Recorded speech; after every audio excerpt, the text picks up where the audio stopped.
चिंतनक्षण ही सूत्रे जगण्यातील हे अनुभवमय सार श्रवण करूयाता सूत्रांचा हा सुबोध विस्तार. आज आपल्या समोर वचन आहे ते प्रपंचाचं स्वरूप सांगणार आहे. जरा थोडीशी जागा करून द्या बघा ना. 3 प्रमुख वैशिष्ट्ये आहेत असं इथं आपल्या समोर मांडलेलं आहे की प्रपंचाची 3 प्रमुख वैशिष्ट्ये आहेत. त्यामध्ये मिश्रण, बदल आणि भ्रम. एकदा मागे निरूपणाच्या वेळेला झालेल्या विषयातनं उत्पन्न झालेला हा एक थोडक्यात सारांशाने दिलेला विचार आहे की प्रपंच हा मिश्रणाचा आहे, बदलाचा आहे आणि भ्रमाचा आहे. हे बघण्याची गरज काय हे पहिल्यांदा. कुणाला लागू आहे, उपयोग काय. आपण थोडक्यात हे सगळं पाहायचं असल्यामुळे जरा सारांशाने पटकन पाहावं लागेल. तर एक 3 प्रमुख वैशिष्ट्य आहेत. ह्याचा अर्थ 3 तरी सांगण्यासारखी इथे आहेत. अजून बरीच वैशिष्ट्य आपल्याला अनुभवाला आलेली असतील असं गृहीत धरलेले आहे. 3 प्रमुख सांगितली. अजून काही प्रमुख असतील, काही उपवैशिष्ट्ये असतील, ते आपल्याला माहिती असतील, ती आपण गृहीत धरावीत. इथे महत्त्वाची म्हणून सांगितली आहेत, कमी महत्त्वाची आपल्याला माहिती असू शकतात. त्यात ही बघण्याची गरज काय. तर प्रपंचात सुखी मनुष्य ही कस्तुरीसारखी दुर्मिळ वस्तू आहे असं समजायला हरकत नाही. समजायला नव्हे, अनुभव आपला काय सांगतो ते सांगायला हरकत नाही. तर त्याला धरलं तर सुखी. आता सुखी म्हणजे काय म्हणायचा हा प्रश्न आहे थोडासा.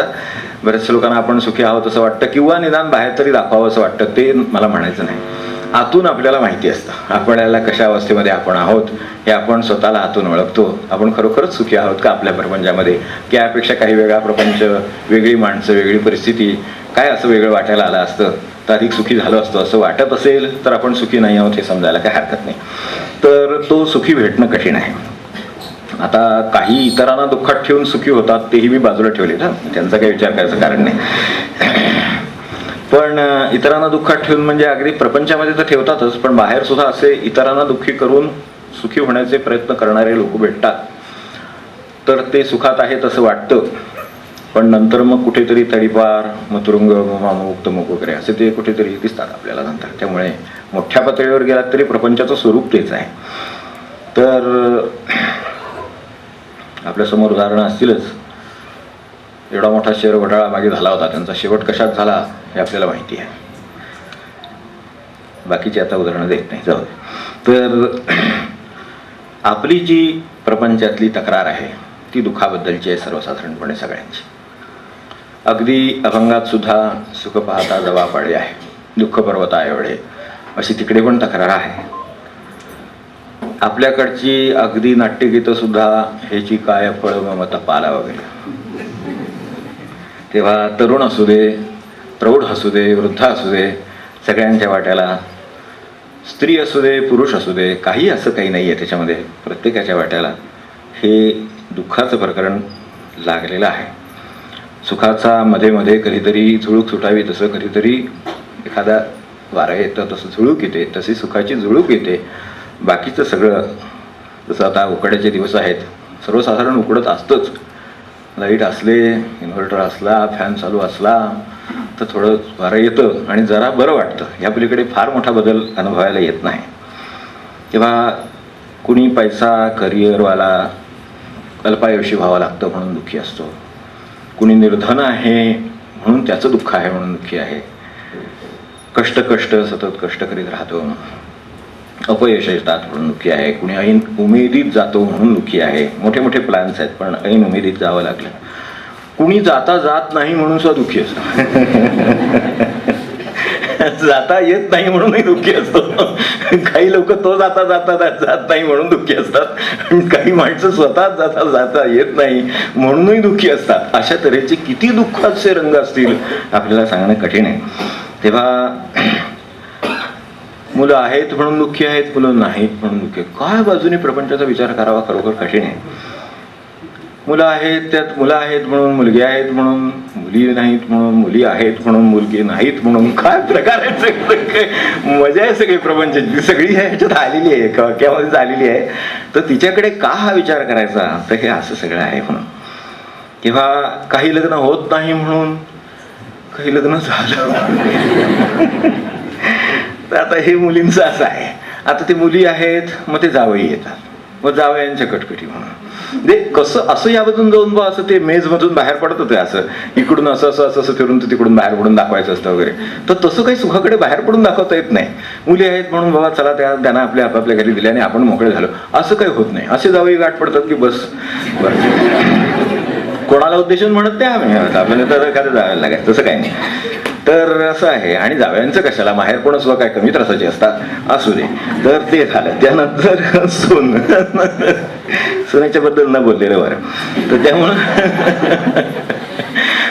घरात आपल्याला ठेवलं तरी पुष्कळ झालं, पुरावर बसतात, घराबाहेर काढतात, किती त्रास म्हटलं तर किती असतात प्रकार. कुठे सूनवास आहे, कुठे सासूरवास आहे, तऱ्हा तऱ्हेचे आहेत. म्हणजे असं काही सासू सुखी असते किंवा सूनच सुखी असते असं समजायचं कारण नाही. दुःखाचा अनुभव प्रत्येकाला आहे. तेव्हा एकंदरीत असं सगळं आहे. बरं, इस्टेटी आहेत म्हणावं म्हणून सुखी आहेत म्हणावं तर तसंही नाही आहे.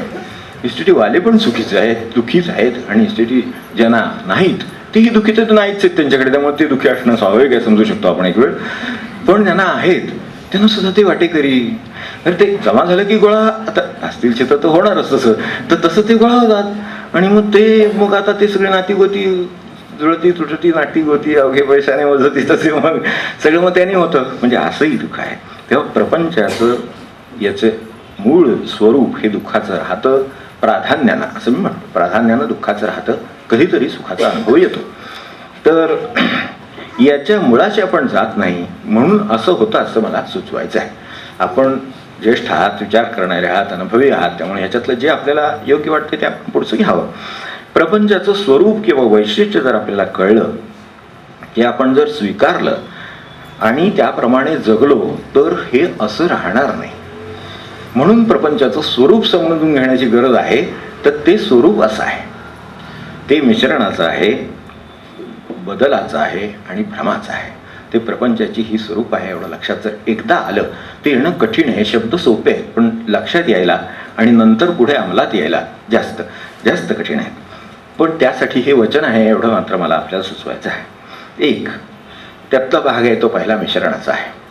तर आपल्याला शुद्ध म्हणून काही प्रपंचात सापडणं कठीण जातं. की आपल्याला मिश्रणाचं का आहे, तर शुद्ध स्वरूपात काही नाही, सगळी मिश्रण आहेत.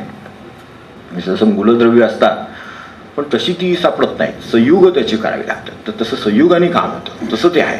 वायू सुद्धा तो CO2 आहे, ते तू असं सरळ आपला प्राणवायू गेला असं नाही भानगडी, ते पुन्हा तो सॉर्टिंग करून त्याचं घ्यावं लागतं. तेव्हा अशी परिस्थिती सगळ्याच प्रपंचाची आहे आपली. हे आपल्या लक्षात जर आलं एकदा की हे स्वरूप कसं आहे, तर लक्षात नाही आलं तर ते स्वरूप आपल्याला सवयीचं होतं आणि हळूहळू मिश्रणाची सुद्धा माणसाला गरज लागते. ह्या टप्प्यात मिश्रण आणि बदल हा जो टप्पा आहे हा पहिल्यांदा थोडा समजून घेण्याचा आहे, थोडा गरजेचा पण आहे पुढे. आणि नंतर मग त्यातून बाहेर कसं पडायचं हा प्रश्न आहे. असे 3 टप्प्यामध्ये हे काम आहे. आपण जर विचार केला तर सोनं मूळ धातू शुद्ध आहे, मान्य. आता शुद्धात शुद्ध आणि त्यामुळेच किंमत जास्त असं स्वरूप असलेला हा धातू आहे ना. मग तो शुद्ध म्हणून काहीतरी चीप स्वरूपात असतो ना, एखादी चीप असते सोन्याची. मग शुद्ध स्वरूपात आपण चीप गळ्यात अडकून फिरू शकतो का? काय उपयोग नाही त्याचा. ती तशीची तशी चीप काय ती कुठे ती ठेवतात नाही, लॉकरमध्ये ठेवावी लागते, पुरून ठेवावी लागते, काय ते करावं लागतं त्याचं. तेव्हा असं काय ते भिंतीत ठेवा, ह्याच्यात ठेवा, काय ते असलं काहीतरी भानगडी करावं लागतात. म्हणजे शुद्ध आहे तर ते प्रपंचात लववा आलं होतं. ही अशी परिस्थिती आहे. त्याचा उपयोग नाही करून घेत आहे. तो उपयोग करून घ्यायचा म्हणजे मिश्रण करावं लागतं. मिश्रण केलं की मग कानातलं, गळ्यातलं, हातातलं काय जे आपल्याला ज्याची गरज लागते ते होतं. मग ते प्रपंचाला चालतं. तेव्हा असं त्याचं मिश्रण केल्याशिवाय हे चालत नाही. म्हणून आपल्याला प्रपंचाचं स्वरूप मिश्रणाचं दिसतं आणि ते तसंच आहे. त्याला आकार दिल्याशिवाय त्याचा वापर करता येत नाही. हे प्रपंचाचं स्वरूप आहे. मिश्रण दिलं आणि त्याच्यात बदल घडवून आणला त्या सोन्याच्या त्या आकारामध्ये की मग ते वापरता येतं आपल्याला. तोपर्यंत वापरता येत नाही ना. हे त्याला यायचं आहे वाटतं. आता तुम्ही त्याला कसं नेणार? काय त्याचं म्हणणं आहे थांबावाचं, त्याला थांबायचं आहे असो.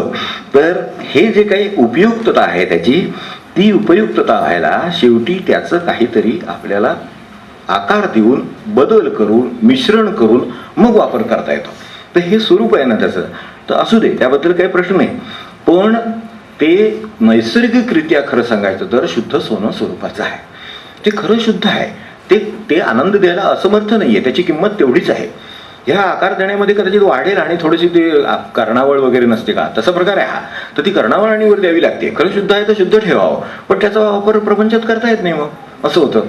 ते आकार करून कर्णावळ देऊन केलेल्याचा वापर नाही करता येत. ठेवावं लागतं की संध्याकाळी नेऊन कार्यक्रम झाला की उशीर फोन करतात, आम्हाला जरा याला उशीर होतोय, तर तेवढं जरा ओपन ठेवायला कर. म्हणजे ते एकदा आत टाकलं म्हणजे भीती त्याची, त्यामुळे त्यातून मुक्त व्हावं. म्हणजे वापर सुद्धा सरळ करता येत नाही, इतकी वेगळी अवस्था आहे.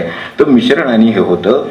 तर ते अडचण काय आहे की ते स्वतःचं आहे आणि माझं आहे, त्यामुळे मला काहीतरी आहे माझं असं वाटतं. हा भ्रम.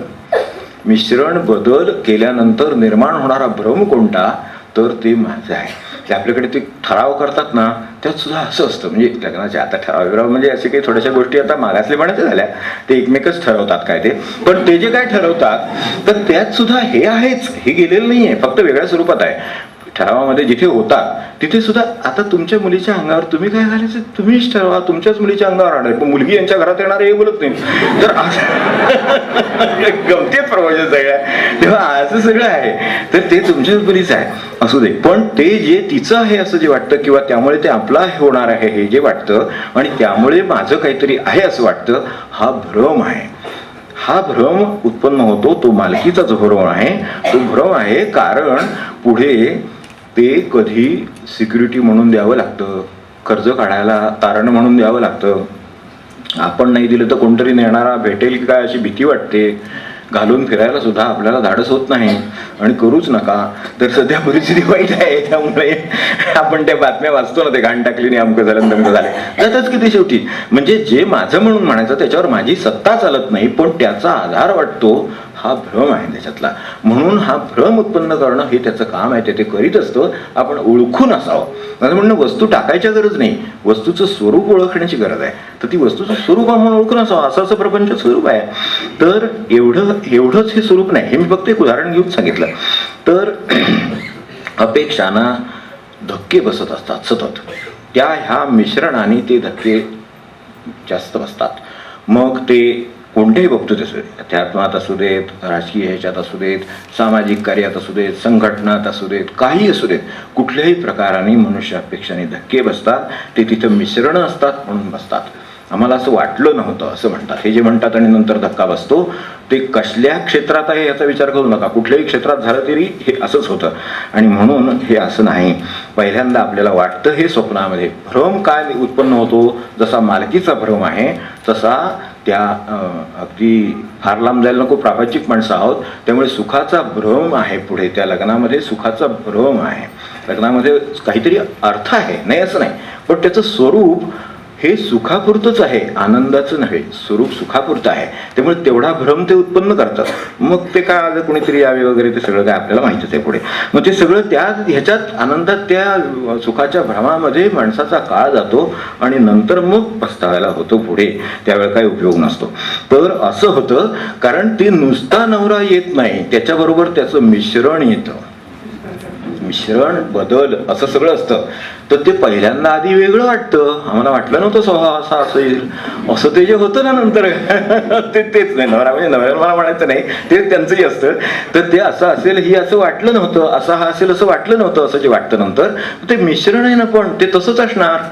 तर हे आपण आधी लक्षात घेतलेलं नाही आहे. तेव्हा ते आपण ज्या वेळेला घेतो त्याच वेळेला मिश्रणाची वस्तू आपण स्वीकारलेली आहे हे लक्षात ठेवा. ती प्रपंचातली वस्तू आहे, त्यामुळे प्रपंचिक वस्तू आहे म्हटल्यानंतर ती मिश्रणाचीच राहणार.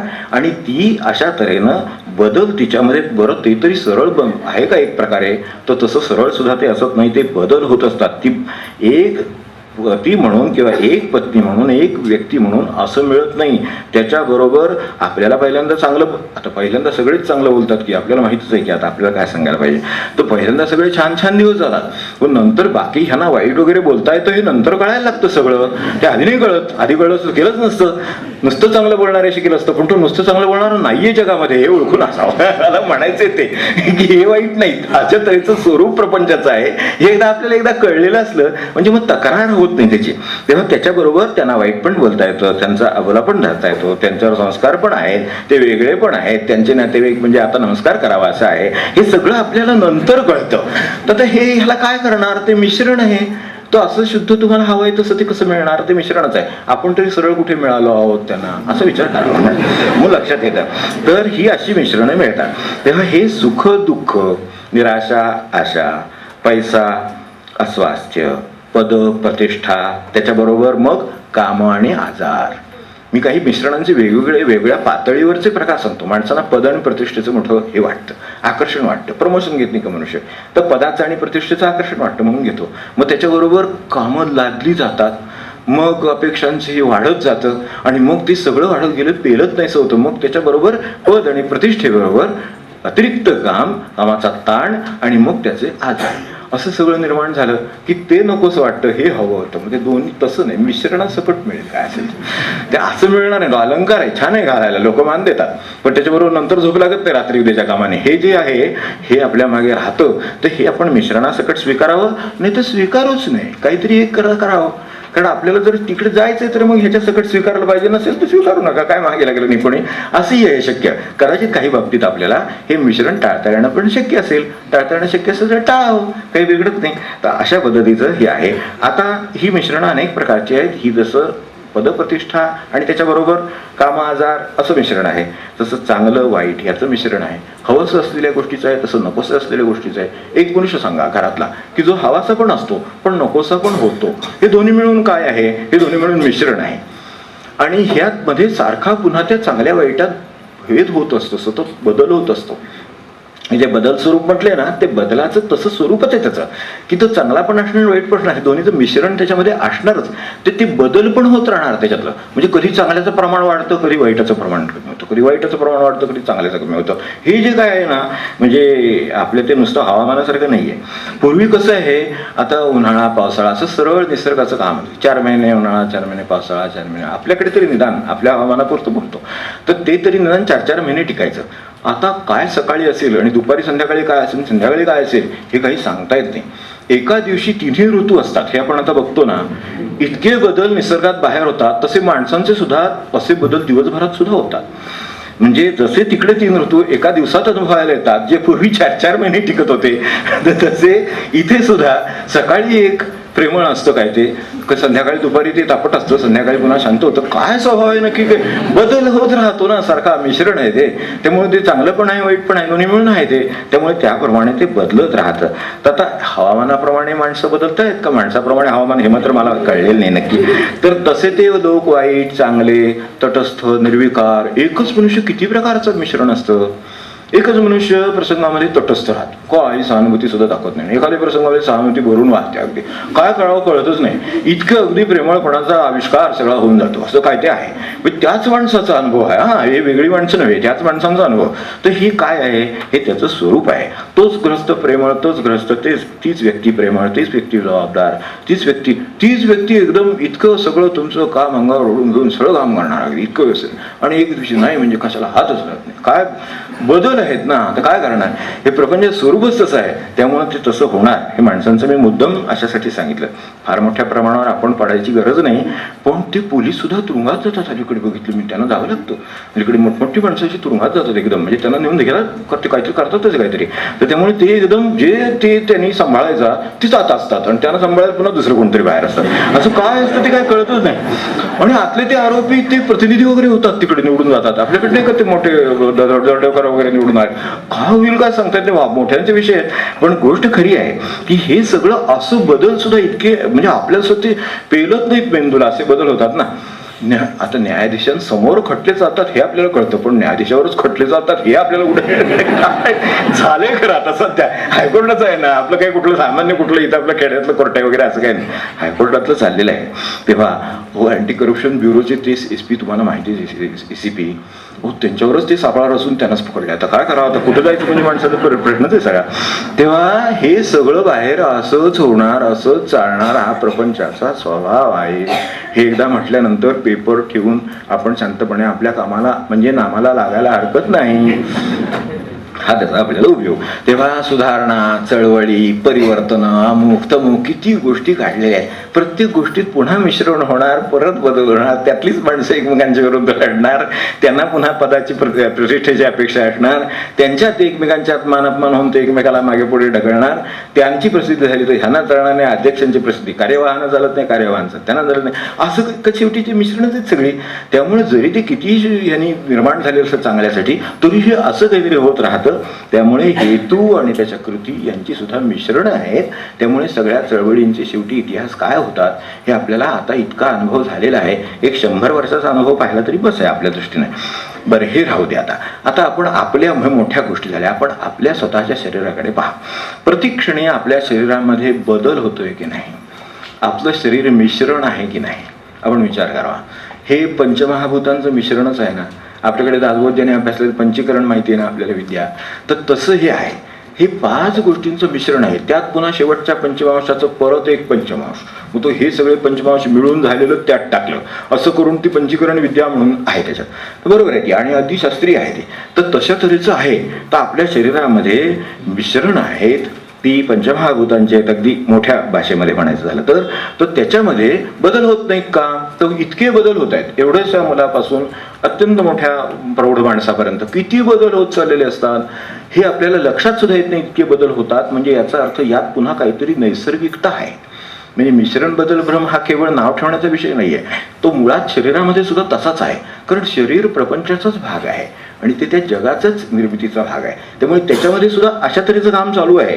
तर त्यामुळे प्रतिक्षणी त्याच्यातल्या पेशी मरतात, पुन्हा जन्माला येतात. हे काम चालू आहे सतत. शरीरशास्त्रवाले चांगलं जाणतात हे.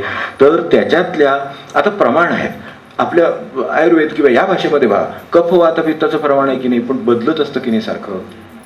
खोकल्याने मनुष्य बेजार होतो, वाताने वातगृह होतं माणसाच्या शरीराचं. आम्ही संधिवातवाल्यांना चांगलं माहिती आहे. कोणी असतील दुर्दैवानी समजा त्यांच्या वाट्याला, तर त्यांना माहिती असते किंवा अक्षरशः वातगृह शरीराचं होऊन जातं. इतका वात शरीरामध्ये वाढतो की कुठल्या संध्याला कुठल्या कशाला सोडत नाही.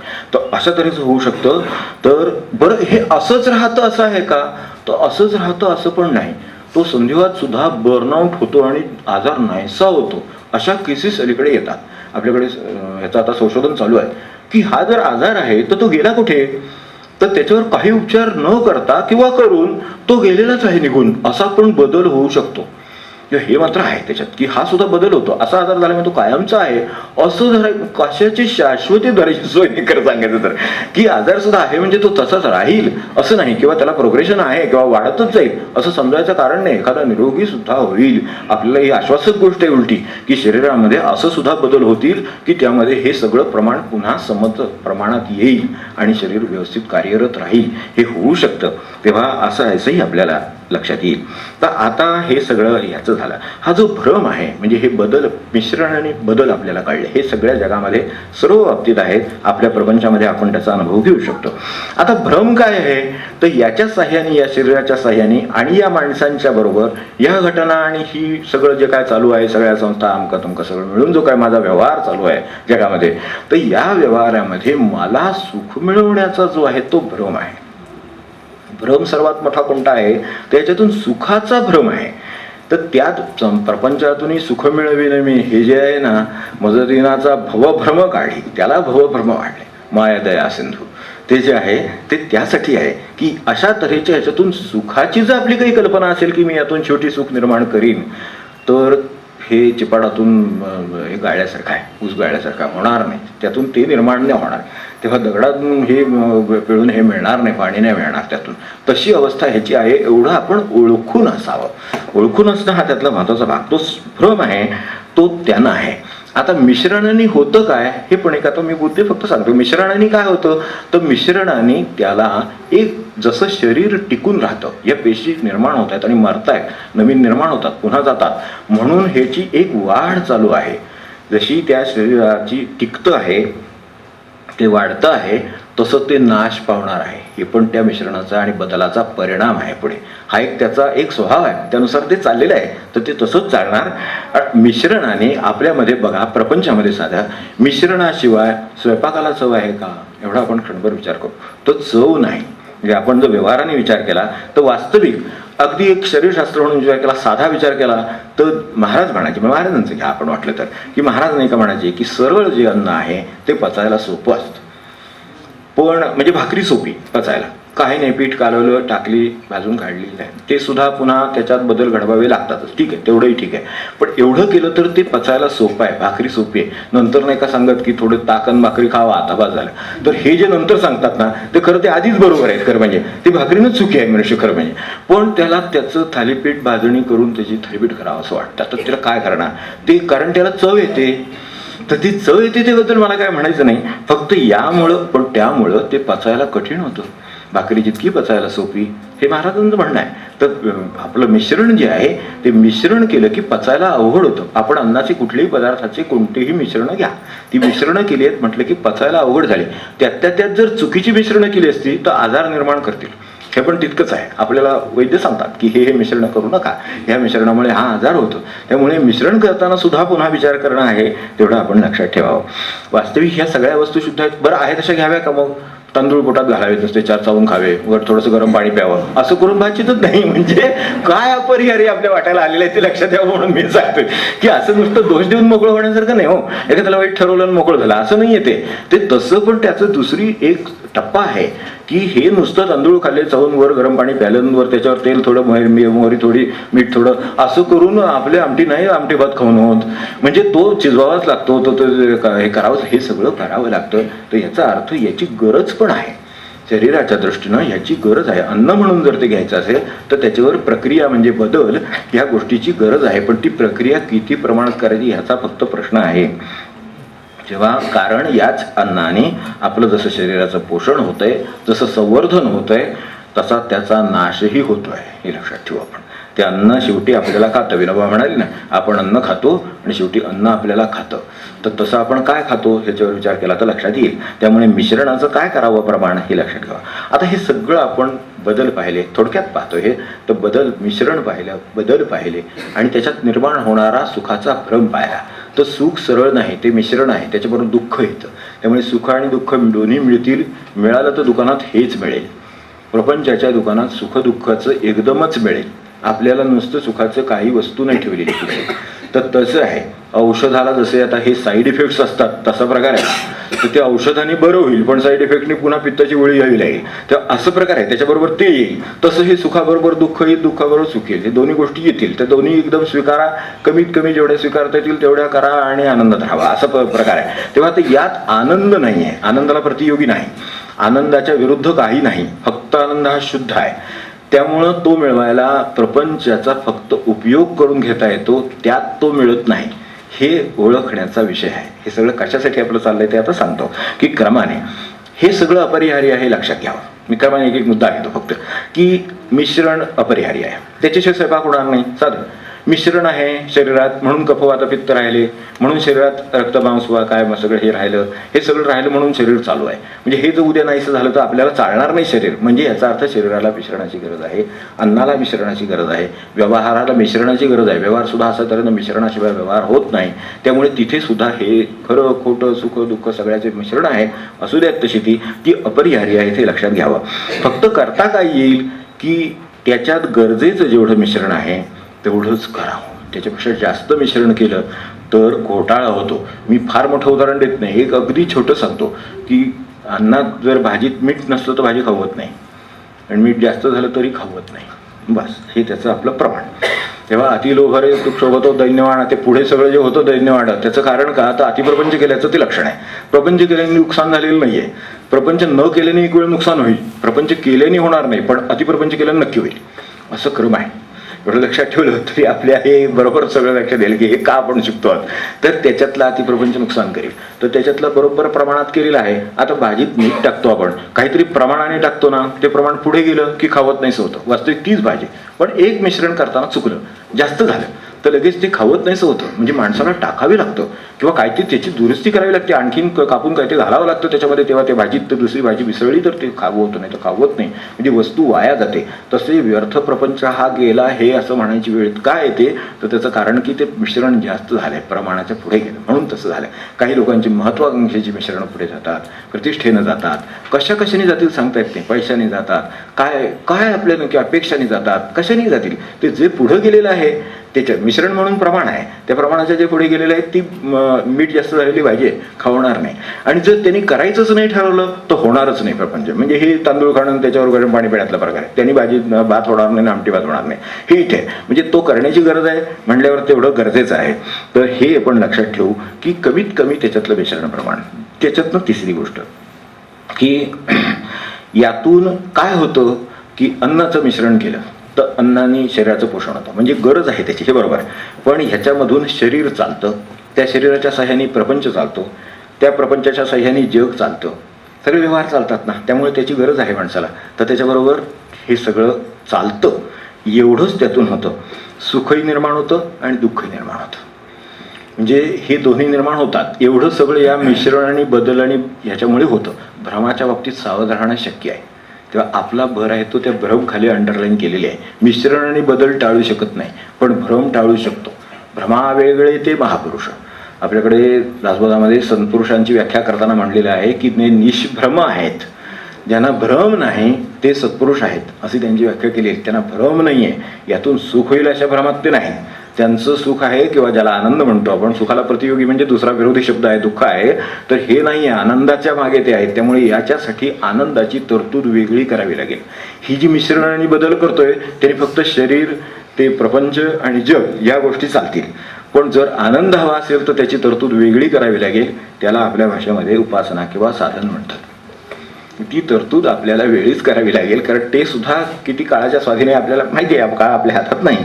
त्यामुळे प्रपंचातून आनंद होईल. चौथं की प्रपंचातून आनंद होईल या भ्रमाचा त्याग आपण करावा, तर तो आपल्याला शक्य आहे. त्यातला भ्रम आहे तो, त्याचा त्याग शक्य आहे. तेव्हा हे जातं. आता शेवटचं आणखीन एक दोन गोष्टी लक्षात ठेवण्यासारख्या आहेत की हा जसा प्रपंच आहे म्हणजे मिश्रणाचा आहे, बदलाचा आहे, हे बरोबर आहे. भ्रमाच्या बाबतीत मी सावध आहे, आपण सावध आहोत समजा प्रपंचामध्ये, तर आपली तक्रार कमी राहील, अस्वास्थ्य कमी राहील. आपण हे पत्करलंय म्हटल्यानंतर मिश्रण वाट्याला आलेलं आहे. काय जे केलेलं आहे ते आपण लग्नाने केलेलं आहे, पदाने केलेलं आहे, प्रतिष्ठेने केलेलं आहे, प्रमोशनने केलेलं आहे, कशाने कोणत्याही बाबतीत आपण जे काय घर बांधलंय, काय जे केलेलं आहे व्यापतो तो सगळा प्रपंचातच आहे. त्या अर्थी तो मिश्रण आणि बदलाचाच असला पाहिजे. तर ते आहे, त्यांनी ते होणार, म्हणजे हे बरोबर आहे. पण त्याच्यात जो पुढे भ्रम निर्माण होतो की याच्यातून सुख आहे, माझं ते घर झालं म्हणजे एकदा बरं होईल, तसं नाही. घर झालं म्हणजे घराचं नाव लावावं लागेल आणि त्याच्याबरोबर दुसरा हजर होईल त्याची मालकी सांगायला, हे पण तितकंच आहे. तर हे जसं आहे तसं सुख आणि दुःख दोन्ही येतील, हे लक्षात ठेवलं तर ही जी आपली वाटचाल आहे, आनंदाकडची मूळ वाटचाल, ती वाटचाल करायला लागणारा ज्या इक्विपमेंट आहे, जी वाट आहे, ती ह्या रूपाने मिश्रण आणि बदल या रूपाने आपल्याला सुकर करून दिलेली आहे. हे मिश्रण करा, बदल करा, पोट व्यवस्थित चालेल, आपलं शरीर व्यवस्थित पोषण होईल. तर त्यासाठी शिक्षण, त्यासाठी लागणारा काय पैसा, त्यासाठी लागणारी व्यवस्था, त्यासाठी लागणाऱ्या संस्था, हे सगळं लागेल. पण तिथे मिश्रण आणि बदल चालू आहे तेवढं लक्षात ठेवलं पाहिजे. त्यामुळे त्याच्यात अडकण्याचं काम नाही, हे लक्षात ठेवलं तरी चालेल. आता आपण याचा सारांश म्हणून आणखीन काय घेऊ, तर ही जी वाट आहे आपली आनंदाकडे जाण्याची, ती या प्रपंचाच्या गावातून जाते. पण ते गाव जे आहे त्याच्यात आपल्याला जाताना हे लक्षात ठेवावं लागतं की मिश्रणाकडून आपण शुद्धाकडे जावं. आपल्याला लक्षात ठेवता येण्यासारखे प्रत्येकाला या गोष्टीला उपाय आहे काहीतरी, तर तो मिश्रणातून शुद्धाकडे जावा. आपला हेतू शुद्ध ठेवायचा प्रयत्न करावा. मिश्रण तर केल्याशिवाय व्यवहार चालणार नाही, पण आपला हेतू शुद्ध असावा, म्हणजे दोष लागत नाहीत, त्रास होत नाही. तर त्यासाठी हेतू किंवा कृती या बाबतीत शुद्धता आपल्याला ठेवणं शक्य आहे, तेवढी आपण करू. बदलातून शाश्वताकडे जाऊ. हे सगळं सतत बदलतंय, तेव्हा मला काहीतरी शाश्वत दिशा असली पाहिजे. ती भगवंत आहे, ती राम आहे, ती कृष्ण आहे, आपल्याला जी म्हणायची ती आहे, ती पांडुरंग आहे, काही म्हणा, ती शाश्वत आहे. त्यामुळे ती टिकून आहे. हे आम्ही आलो गेलो चालूच आहे आपलं, असे किती काले किती गेले, जे की कोणाचे नावं उरले, तशी अवस्था आहे आपली. त्यामुळे ते नाही. शाश्वत काय आहे, पांडुरंग तेव्हाही होता, कृष्ण तेव्हाही होता, काय राम तेव्हाही होता, आधी आहे पुढे राहील. त्यामुळे त्याचं आपल्याला कास धरावी लागेल. त्याच्याशिवाय आपल्याला ह्या अशाश्वतून बाहेर पडता येणार नाही. म्हणून बदलातून बाहेर पडायला, बदल म्हणजे अशाश्वत गोष्ट झाली, त्यामुळे बदलातून बाहेर पडायला शाश्वताची कास धरता येईल, हे करता येणं शक्य आहे. आणि भ्रमातून बाहेर पडायला सत्याचा शोध घेता येईल किंवा सत्याची कास धरता येईल. भ्रम हा असत्याचं मिश्रण आहे, ते सत्य असत्याचं. म्हणून ते आपल्याला मी देईन असं म्हणतं, मी तुला सुखी करीन असं म्हणतं. हा भ्रम निर्माण करतं, तर भ्रमात मी नाही. त्यामुळे यातून ते झालं नाही याचे आपल्याला दुःख होणार नाही. अस्वास्थ्य जे येतं प्रपंचामध्ये, अनेकांना इतके वर्ष प्रपंच केला, काय उपयोग झाला असं शेवटी म्हणावंच वाटतं, अजिबात चुकीचं आहे. ते तसंच होणार आहे. तुम्ही नाही राजाने प्रपंच केला तरी हेच होईल. तर हे लक्षात ठेवलं, राज्यांते नरक हा उलटे. तुमचं तर प्रपंच छोटा आहे म्हणून दुःख छोटी आहेत, त्यांचे प्रपंच मोठे आहेत म्हणून दुःख पण तेवढी आहेत, असं लक्षात ठेवलं तरी चालेल. जितके मोठे प्रपंच दिसतात तेवढी दुःख पण मोठी असतात. हे आपल्याला लक्षात येत नाही. आपल्याला काय वाटतं की माझं दुःख मोठं आहे, पण त्यांचं दुःख त्याच्यापेक्षा मोठं असतं, असं लक्षात ठेवलं तरी चालेल. तर त्या प्रमाणात ते येतं वाट्याला. त्यामुळे आपल्याला अस्वस्थ्यात जायची गरज नाही. एकदा स्वभाव कळलेला आहे काय आहे तो म्हणल्यानंतर आपल्याला त्रास होत नाही. हे एक. आणि शेवटचं लक्षात ठेवण्यासारखं एवढंच की प्रपंचाचा स्वभाव कळला, त्याची वैशिष्ट्य कळली, आत्ता आपण बघितली ती वैशिष्ट्य कळली, अनुभव घेतला, त्यानुसार वागलो तर तक्रार तर राहणारच नाही. पण त्यातून त्याच्यावरच्या चर्चा, इतरांना दोष, आपण प्रपंचामध्ये इतरांना दोष देतो तर त्या कारण ते कोणाचं तरी खापर कोणाच्या तरी डोक्यावर फोडावं लागतं. तर तसं ते जे आहे ते दुसऱ्याच्या वर टाकणं, त्याची चर्चा, स्वतःला वाटणारी खंत, त्यातले हे दोषारोप, याच्यातला सगळ्यातला वेळ आपला वाचेल तो आपण नामाला द्यावा. आणखीन काय सांगू, एवढं सांगतो बाकीचं आता आपण समजून घ्यायलाच.